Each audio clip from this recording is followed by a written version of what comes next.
મીઠું પોપટ એક મોટા ઝાડ પર બીજા અન્ય પક્ષીઓ સાથે રહેતો હતો. તે દરરોજ સવારે તેમની સાથે ખાવાનું શોધવા માટે નીકળી પડતો અને સાંજ પડતા પાછો પોતાના માળામાં આવી જતો.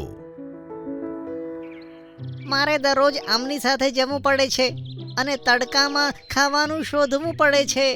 એવું તો શું કરું કે મારે એમની સાથે જવું ના પડે અને મારી પાસે ખાવાનું પણ આવી જાય. તેણે વિચાર્યું કે આંધળા થવાનું નાટક કરીને તે મહેનત કરવાથી બચી જશે અને બેઠા બેઠા જ બૂમો પાડવા લાગ્યો. મને કશું દેખાતું નથી, કશું દેખાતું નથી. તેની બૂમો સાંભળીને બીજા બધા પક્ષીઓ તેની પાસે આવી ગયા. શું થયું તને? મને કશું જ દેખાઈ નથી રહ્યું.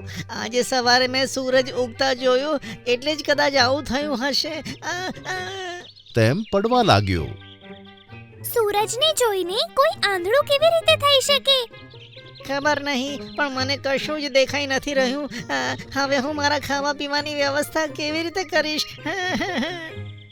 તેની આવી વાતો સાંભળીને બીજા બધા પક્ષીઓને તેની ઉપર દયા આવી.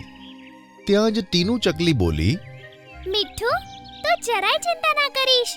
જ્યાં સુધી તારી આંખોનો પ્રકાશ પાછો ન આવે ત્યાં સુધી તારા ખાવા પીવાની સગવડ અમે કરી દઈશું. ના, મારે પણ તમારી જેમ મહેનત કરીને ખાવું છે.